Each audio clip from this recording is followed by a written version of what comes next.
for Responsible Economy and our session entitled Climate and Social Crises and the Essential Role of Financial System. This is a conversation with Bertrand Badré. I'm very excited about it. Unfortunately, I've had some technical issues. This is how it works when you are taking this incredible international event and turning it into an online forum. It's sometimes some unforeseen technical glitches, so I apologize about that. I'm joining you from Calgary, Canada, where we just experienced a lot of snow, and I think that's been part of the reason that the internet has been knocked out here. My name is Leor Rotchild. I'm your host and Executive Director of Canadian Business for Social Responsibility, or CBSR. It's a pleasure to once again be participating in this incredible global event, and I commend the organizers for pivoting towards a hybrid virtual forum, which demonstrates incredible tenacity and amazing commitment to continue to put on the show, put on a great event for all of you. And it's also my great honor to participate alongside a really great man who I'll introduce to you in a moment. And just technical notes, because I'm working off of my phone instead of my computer here, I'm not able to see the questions from the audience. So if there's an opportunity to have somebody assist with seeing the questions off of the Slido, once we get to the audience questions, that would be very much appreciated. First, allow me to set the context in which we find ourselves in today. The global COVID-19 pandemic has hurt our ability to meet the world's sustainable development goals of eradicating extreme poverty, waterborne disease, and much more by 2030. The Black Lives Matter movement has erupted internationally and exposed deep-seated racial injustices and the need for systemic change. And while we are not on track to meet the Paris Accord targets of limiting global average temperature to the global average temperature increase to below 2 degrees Celsius above pre-industrial levels, all these crises together create incredible challenges. And the 10 billion lives who will share the planet in 2050 desperately need us to use one last chance and course correct towards a more resilient, sustainable, and inclusive future. But there are many reasons to hope, and just a few of them are that there are many very successful conservation efforts and nature-based solutions are becoming more common. Also, falling costs and increased efficiency of resources are driving a steady transition to low carbon intense solutions. The pandemic forced everyone into distancing. Companies of all sizes went above and beyond to protect their staff, invest locally, and pivot towards essential services. CBSR tracked more than 500 cases of companies doing all of this in Canada alone. And beyond Canada, of course, there are many other great examples of companies doing outstanding work. And also, companies that have been focused on ESG, or environment, social, and governance factors, were outperforming the rest of the stock market even before the pandemic hit, but are outperforming even more so during the pandemic. That gives a lot of reason to hope. And our guest today can help us unpack what this all means and how we can reform finance to fix the world at scale. So it's my extreme pleasure to introduce Bertrand Badré. He is perhaps best known in global development circles as the former managing director and chief financial officer of the World Bank. He is now a leading impact investor and CEO and founder of Blue Like an Orange Sustainable Capital. I love the name, very unconventional, just like Bertrand Badré. In June of this year, Blue Like an Orange closed its first fund, raising just over $200 million for its Latin America Impact Fund.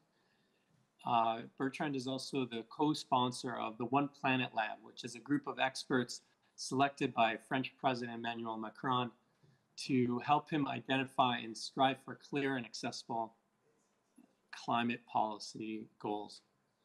And in September 11th of this year, so very recently, he released his latest book, Do We Seriously Want to Change the World? And I want to welcome Bertrand Badré. Thank you so much for joining us today. Hello, I'm glad we finally made it. Yes, me too. I'm sorry for all the technical issues here. I'm glad that we can make it work, though. Thank you for being a good sport. I'd like to start with my first question and ask you about your book that you just released. Why that title? The title is Do We Seriously Want to Change the World? Why did you choose to call it that? Well, actually, I chose it. It's not my publisher's idea. It's really on the back of what I've seen over the past 12 years. We've been through a pretty deep financial crisis between 2007-8 till 2011-12. We made a number of decisions to preserve the system, and to a certain extent we have succeeded. We are not dead today. So the system navigated safely the past 10 years, but we have not really addressed the root problems of our system. So in 2015, in Paris with the Climate Accord and in New York with the Sustainable Development Goal, we committed to change the world, and we say we have this roadmap, we want an inclusive, resilient and sustainable future. But we have not been very serious about it because we've not really addressed the necessary financial changes that would lead us on this roadmap. And so we've said a lot. I've said a lot. I mean, you've said a lot. A number of people have been in the UN, at the World Bank, in a number of forums, in Davos or elsewhere, to say, yes, we want to change the world. But the truth is that we were not serious about it. And now we have an opportunity with this new crisis to be this time much more serious than we have been last time and to finish the job that we have just started. Yes, I think that what you're describing is the fact that people can say they want to change the world, but then when you get right down to it, it's harder than it first seems. So can you give us a little taste of what is an example of the kind of real structural changes that are actually required if you were serious about changing the world? Well, there are a number of things. The first is we have to understand where we are coming from. And the truth is that we live in a model or in a paradigm or in a system which has its roots put together 50 years ago. Actually, if I want to be a little simplistic, but to print in people's mind, in September 1970, the great economist Milton Friedman published a very famous article in the New York Times, actually, on the 13th of September 1970, which was titled, The Purpose of Business is to Increase its Profits. The question at that time was whether we should change the governance of General Motors to enlarge the board and introduce people representing public interest, what we would call stakeholders or civil society today. And Milton Friedman said, no way, the job of business is to maximize profit. Based on that, we have delivered a set of norms, accounting principles, fiduciary duties, compensation policy, reporting, disclosure, etc., you name them, which have basically framed the way we think about finance, the way we think about economy today. And so there is no silver bullet that will change that. So we really have to address whether we are still comfortable with this idea of profit maximization in a certain extent, to a certain extent at all costs, or whether we want to really shift away from the profit seen as an end to an end to the profit seen as a mean to an end. And you know, there is another professor, an economist today from Oxford, actually, Colin Mayer, we say the purpose of business should now be to find profitable solution to the problem of this planet and its people. It means profit should become a means to an end. And the end is sustainability and utility. If profit is justified because it's sustainable and useful, that makes a big difference. And then profits become, again, a means to an end, not an end to an end in itself. And after that, you really have to open the hood, take your toolbox, and really start changing things. If we don't do that, we rely on the goodwill of your individuals. So you will hide yourself behind the CEO of Schneider or the CEO of Danone or whoever. We say, yes, I'm doing a good job. But the day this guy is replaced, we have no guarantees that his successor will follow. There is no pressure in the system to continue. So that's really where I'm a little nervous. We committed to an amazing roadmap in 2015, but we just relied on the goodwill of individuals, goodwill of institutions. The Paris Agreement actually is very typical of that. It's based on voluntary commitment, and we expected the peer pressure to make a difference, and that everybody would go virtuous because of peer pressure. And it's not exactly what is happening. So how do we change this for real? That's really, for me, the challenge of the next 5, 10, 15 years. It takes time to change the rules. Yes, and I see that we're sort of having a conversation about kind of the macro system and how that can change. And I want to come back to that, but I think that it's very interesting that your background working in large institutions like the World Bank, you've now made quite a big shift towards focusing on impact investing and your work with Blue and Orange. I want to ask you a little bit more about what does it look like in terms of what you're doing, but also maybe set the scene a little bit for those that are a bit unfamiliar with impact investing. Can you describe what is impact investing and how are you putting it into practice? Well, there is a number of definition actually. Let me take another step back. I don't want to move 50 years ago this time. I'd like to move 200 years ago. And since we are in Lille, actually, in the heart of the coal region, in the 19th century, finance was driven by returns. You were digging in the ground, you found coal, then the mine is exhausted, you move away and you find another one, and another one, another one. Return was the name of the game. In the 20th century, we have kind of sophisticated the model, and we put together the financial industry. It's a combination of risk and return. And that's how the whole business is structured. I mean, the private equity business, the venture capital business, the way you assess the value of assets on the financial markets, and so on and so forth. My point is that on the 21st century, we should add another dimension, which is impact. So it's going to be risk, return, and impact. And what do you mean with impact? It's really connecting yourself with the planet, connecting yourself with the people, connecting yourself with the roadmap we have agreed to in 2015. We live on a planet which has limits. We live with people which have real needs. And if we don't take it on board, if we don't embed in the model the social and environmental needs, we're going to miss something and we're going to crash. So that's really the idea. So technically speaking, it means that when you make an investment, you try to take into account in the very model of the investment the social and environmental impact. You have the intention to have a positive impact on the environment or on the social aspects of your business. And that's really the way you move forward. After that, you have a huge diversity of what it means. But bottom line, you need to have the intentionality. You need to measure, monitor, and report. Mm-hmm. And yeah, I can see what you're saying in terms of managing return, risk, and impact. And so can you give an example, and it doesn't have to be like a very specific one in terms of money that you put down, but can you give a general sense of like, how do you choose something that looks like, yes, this has that right combination of return as well as impact and the risk. So I can take the example of Blue Like an Orange. That's the fund I've created with my friends and partners 3 years ago. It's really based on the idea that there is no trade-off between return and impact.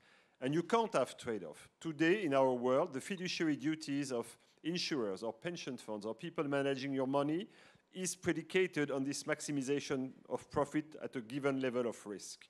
So if you try to say, well, you're going to make a little less money, but you have a bigger impact, it can't fly. So you have to give comfort to people that they will be remunerated for the risk they are taking. Step number one. Step number two, on top of that, we commit to give an impact which is connected, in our case, in the case of Blue Like an Orange, Sustainable Capital, to the framework of the Sustainable Development Goals. So I can give you an example. One of the investments we made in Colombia earlier this year is a company called Movi. So Movi is a fintech whose objective is to provide financial services to the bottom of the pyramid, including, in particular, refugees from Venezuela in Colombia.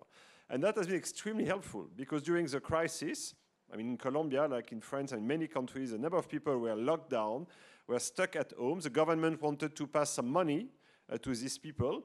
And basically, thanks to this fintech, they were able to provide money to people. So that's a real impact.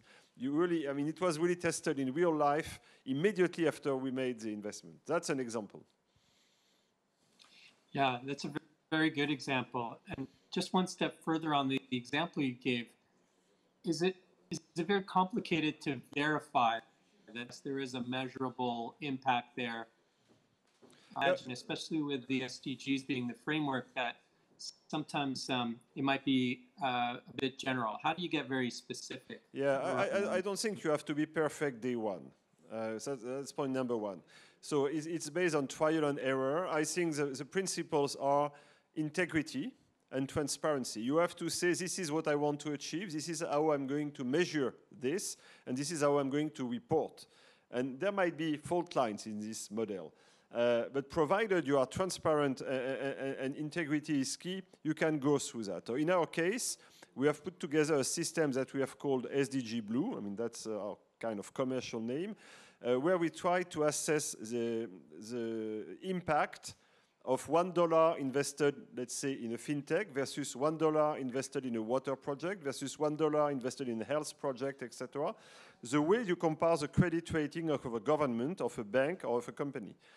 And that's how we build that. So we want to see how many jobs are created, if gender balance is respected, if there is some innovation, how is environment being treated, etc. And we commit with the management on a number of objectives that we measure over time. And basically, companies can be upgraded or downgraded depending on their performance. But you have to be both very ambitious. You can't be, you can't demand too little, but at the same time be modest because it's still a work in progress. It's a learning curve.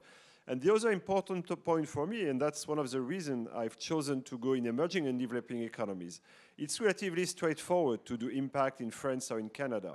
It's a little bit more difficult in countries which are somewhat less familiar with that. And I wouldn't want this to be a new model from outside imposed on emerging and developing economies. I think we have to build this with them. I don't want to have a new Washington Consensus, which was the name of the consensus that was applied by the World Bank and the IMF based on the neoliberal principles in the 1980s. So I don't want to impose a new consensus based on the SDG, would say, oh, the nice Western countries will tell you how to best do things. We have to do this together. It's very important.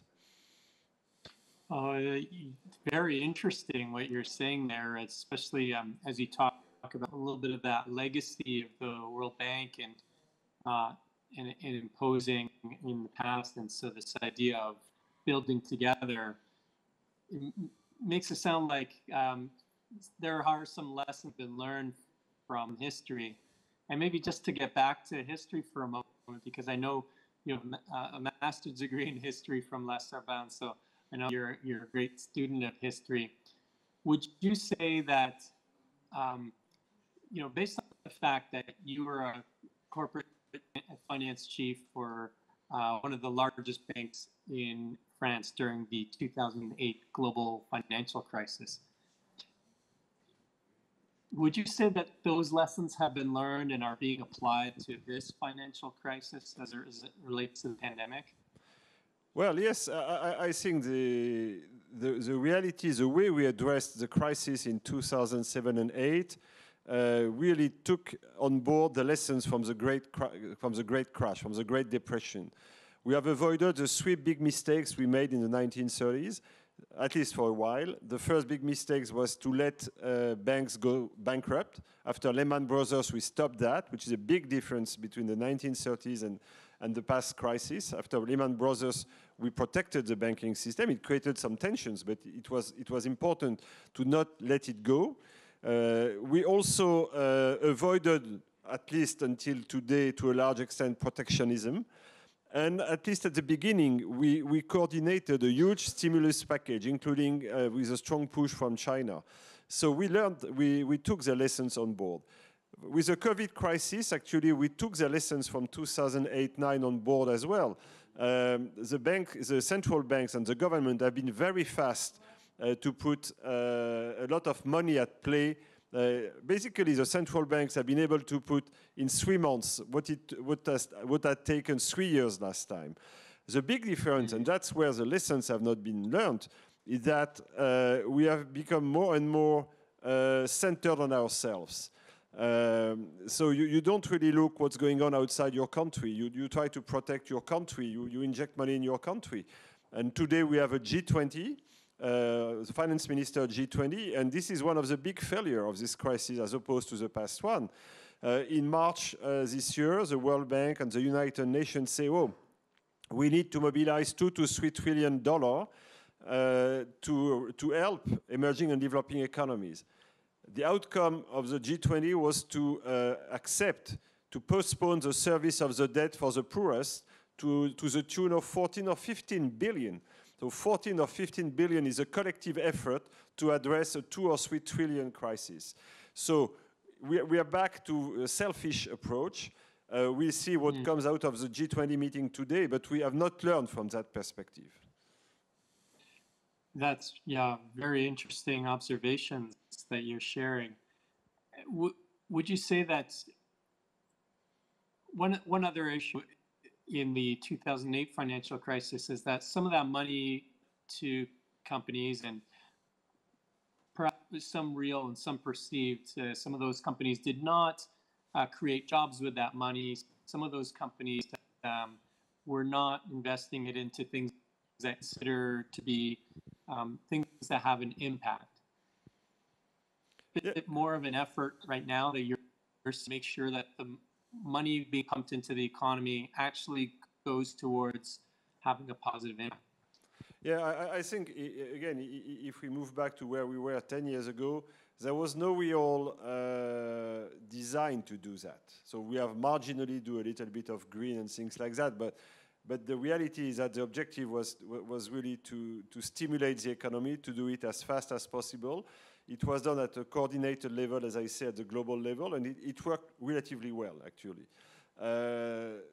Now, this time, it's hopefully different. I'm not sure yet whether it's going to be totally different, but the idea that we are putting so much money at play without any conditions has little traction. So people want to condition, so you have to see how far you put the conditions, etc. But my strong feeling is that if we mobilize trillions of dollars, it's better to mobilize them looking towards the future rather than looking backward in the rear mirror, looking to the past.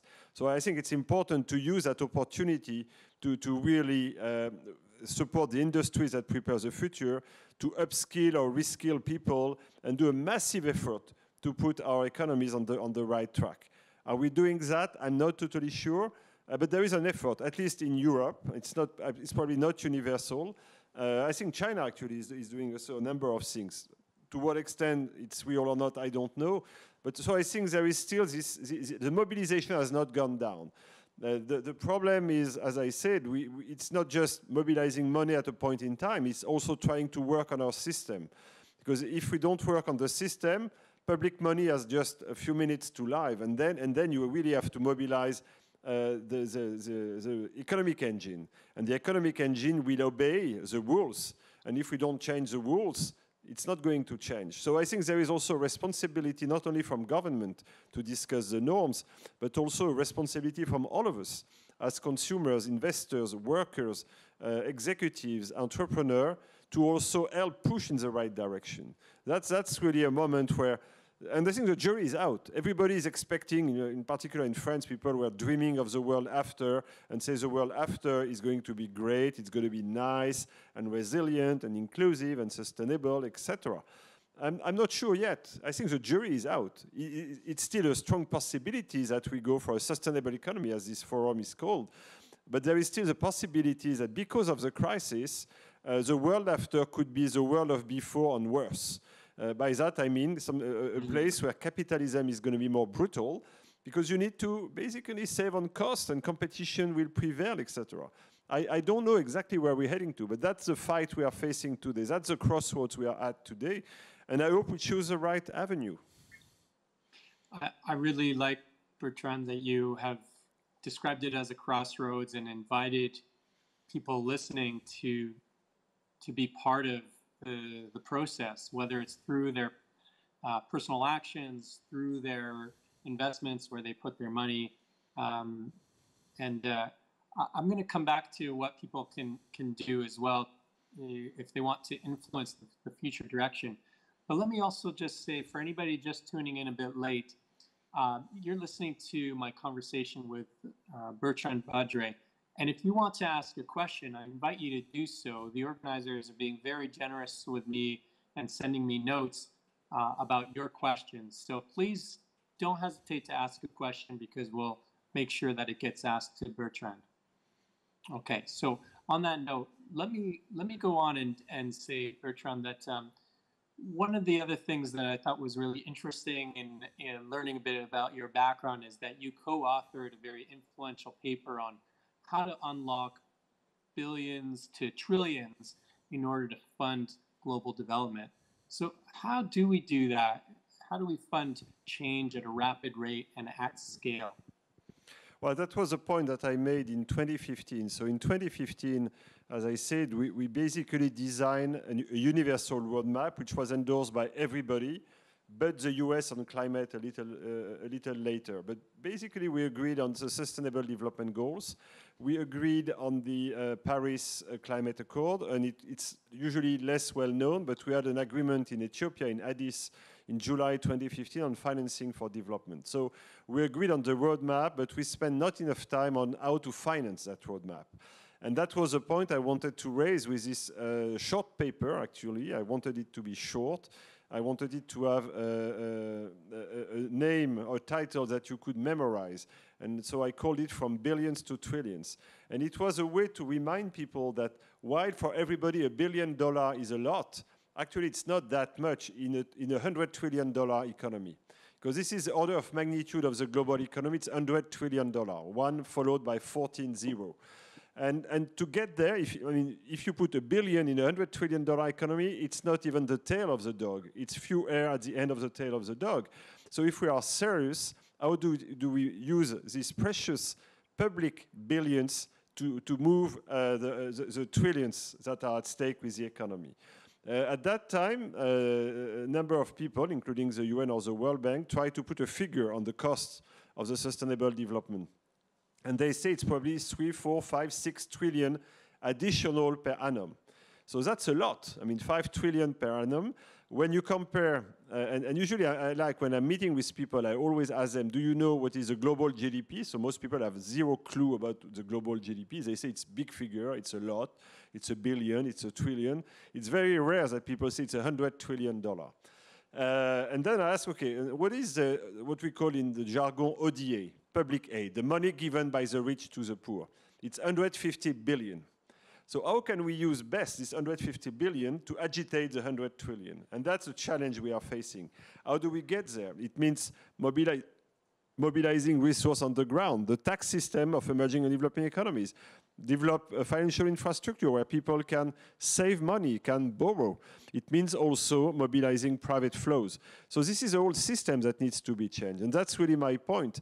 There is so much you can do by transferring public money. But if you change the system, then market economy will play at best. The market economy is a pretty good system. I really support that. It's the best way we have found to allocate scarce resources under constraints. The point today is to change the constraints so that the resources go in the right direction.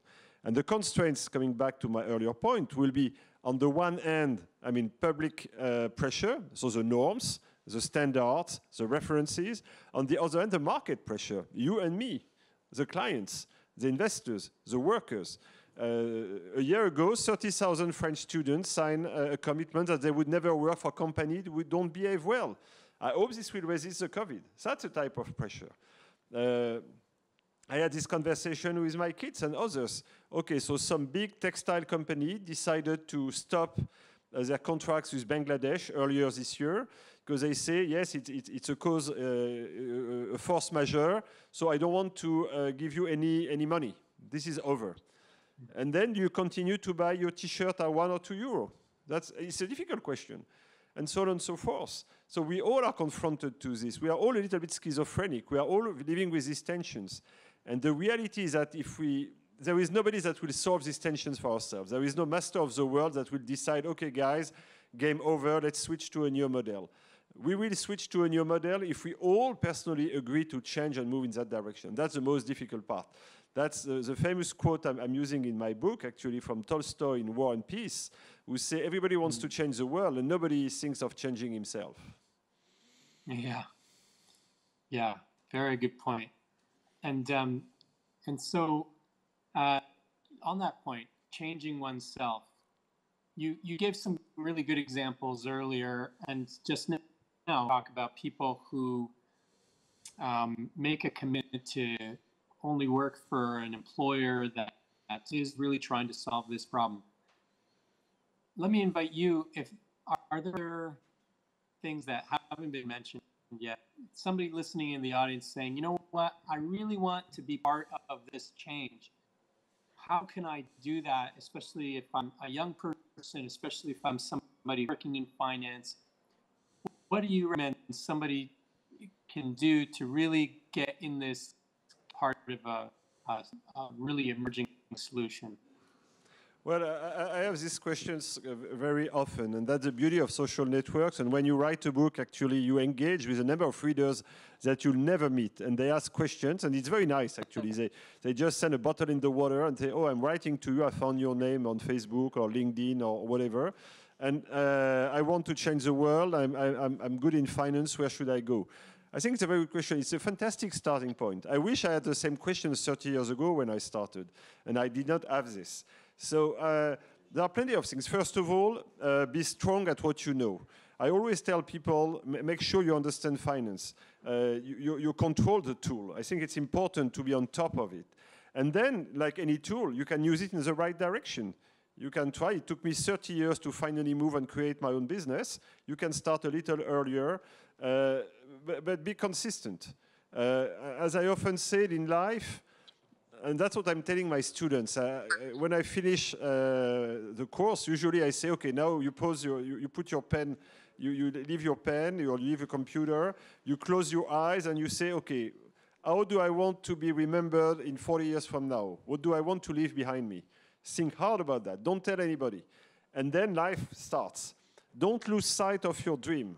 But going to your dream is not a straight line. It's like if you sail, you know you have to move around like this. If you do, I'm hiking a lot, it's very rare that to go to the top, you have a straight line. So you have to avoid rocks, you have to avoid, how do you say, crevasse or whatever. I mean, the holes in the ice, etc. So you really have to navigate, but you have to keep your compass. You have to keep your compass and your objective, and I think that's very important. There is not a single way. There are many, many ways to get there, but just keep your eyes wide open and don't lose sight of your compass. That's important. I'm mentioning an anecdote in my book, which for me was the most troubling moment in the past 15 years. I was in Paris in 2008, before the bankruptcy of Lehman Brothers, and we had put together a seminar in Paris with the Institut Montaigne, which is a French think tank, where we had invited Jean Tirole, who has now become a Nobel Prize, and Paul Volcker. Paul Volcker was the former president of the Federal Reserve of the US, the central bank. Paul Volcker is larger than life. He's very tall, very respected. I mean, a statesman. And one guy in the audience say, Mr. Volcker, you are very critical with finance people, but at the end of the day, we are in a system and we obey the system. And Volcker told them, and it was very impressive. I was sitting next to him. It was very impressive. He said, oh, I will tell you what I told my grandson last week. My grandson is working in Wall Street and say, hey, granddad, why are you so tough on us? We are just we are playing the game. And he said, I don't accept in 2008, I don't accept more in 2008 than in 1945, the Nuremberg excuse. You can't hide yourself behind the system. In finance, you are usually very smart, if not smarter than the other. You can't pretend you don't know what you're doing. I think it was very tough. And I keep reminding me of this particular event. That is a great story. You have been in really interesting places and in interesting positions throughout a very interesting financial history. You're kind of like the sort of like Forrest Gump of finance. You're always there at very important moments, including today in Lille. Including today in Lille, exactly. Yeah. I do have a question from the audience that I'd like to pose to you. And this question is really about how do you measure the impact of blue, like, and orange investments, and how to aggregate this impact in an investment fund as you're doing? Well, as I said briefly, we have put together our own rating system. So we assess any new projects against that rating scale. So we don't use a AAA, AA, or whatever standard, but it's very similar. And we try to target an average, a good grade for our portfolio, which can move over time. You can engage with a company today, and then the company will make progress, and then they will be upgraded, or they can lose ground and they are downgraded. And we report to our investors on a quarterly basis the progresses or the failures for each of the companies in the portfolio. That's the way we do things. It's very important to do that. And coming to that point of evaluation and measurement, I think it reminds me of another interesting historical coincidence, if you allow me.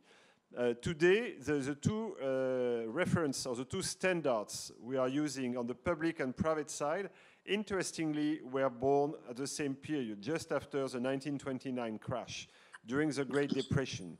On the public side, are the national accounting standards. The GDP is of course, the most well-known. When Keynes wrote at that time, the GDP did not exist. He was mentioning aggregate demand. And then we created all these instruments to measure again, the wealth created by a given economy every year, etc. And it's very interesting to see that we are still using that today. On the private side, Roosevelt created the SEC, the market authority in the US. Actually, the first head of the SEC was Joe Kennedy, the father of all the Kennedy tribe. And one of the requirements of Joe Kennedy was, let's harmonize private accounting. I mean, every company had its own tricks, etc., and we could not compare companies one to another. So it's very interesting to see that the reference we are using today were born out of the last great crisis. I believe, that's my personal view, that after the financial crisis, after the COVID crisis, with the climate crisis, with the social crisis, maybe it's time to revisit the way we measure public and private activity today. I think it's probably the moment to say, is GDP, the way it's defined today, still the right measurement or not? Shall we amend it, change it, etc.? And same with accounting principles. That's probably the moment where we should focus ourselves on, at the end of the day, how do we want to measure all of this? Do we report the right metrics? Yes, you're asking some great questions, and I'm not providing the answers, but let's start with the questions. Yes. Yeah, these are important questions, and you know, we only have a few minutes left, and I think that what you've laid out for us is a really great way to end off. But I would like to invite you to do something a little fun with me as a way to end off, and I invite you to do something that I call the lightning round. And so what this is I'll ask you a few very quick kind of rapid fire questions, and if you could answer very quickly as well, so that we'll try and fit in a whole bunch of questions in a very short period of time. Are you okay to try this with me? Yeah, I'm a little tired, but I will try to wake up. It's okay. Okay. We'll start with an easy one for you. in this time of, the pandemic, what song or musical artist would you say really helps you to shake off the low energy days and the tiredness of what you're feeling perhaps right now? There are plenty, but we will rock you. We Will Rock You. Oh, Queen classic. Yes, Yeah. That's good. What advice do you have for people with too much screen time during this era of physical distancing? Open your eyes. Haha, good one. So you just released a great new book. What's the last book you read from cover to cover? Well, it's a book called Comédie Française, which is a French novel about the French in 1970s as compared to today. But I'm an avid reader. I'm reading 1 or 2 books per week, so that's part of the open your eyes exercise. One or 2 books. That's great. What do you consider your greatest career accomplishment so far? My greatest, sorry? Your greatest career accomplishment so far? My family. Oh, that's a good accomplishment. What about one goal that you still want to accomplish? Well, I like, and coming back to the dream I mentioned to my students, I'd like to be remembered in few years as one of the few dozens or hundreds of people which at this moment in time have helped finance go in the right direction. Yes, that's an important goal that you talked about here today. What is the best advice you've ever been given? It's keep your eyes open. We live in a world where, and in particular in the school system, where you always compare yourself to your peer and you say, I want to go there and I want to do better and better and better. And you keep your eyes fixated on one direction. And you lose what's going on. I have plenty of anecdotal evidence in my life where I was about not to do something, and at the last minute I did it, and it changed my life. So you don't know where it's coming from. And if you keep your eyes, I can't do it with a microphone, but with, like the horses, you prevent from looking right and left, you will miss most of the things. I have one last question here, and then we can end off. And it's I know that through some of your work on boards that you're involved with a fintech company in Canada, which is kind of nice to have a Canadian connection there. But what would you say is something that fintech and artificial intelligence could never replace? That's a big part of your job. Well, it's empathy. Empathy. Yes. Yeah. I think this is really what makes us human. We feel for each other. We care for each other. Yes. Well, and sometimes it's difficult. You have been a really great sport. It is difficult, and I think that empathy is a good word to end on, because everything that we've talked about here today, I think, really demonstrates, Bertrand, that you are somebody who is very empathetic about the state of the world. You are very well positioned to make an impact, and I hope that by you opening your heart with people through the books that you've been writing, through the blogs that you've been writing on your website, and through this conversation today, that many more of us can feel like we also have an important role to play in changing the economy towards a more inclusive, resilient, and sustainable future. Thank you so much for bringing this to us today. Yeah. And on that note, I would be happy to hand it back to the organizers to take you through the rest of the agenda. Thank you again. Thank you.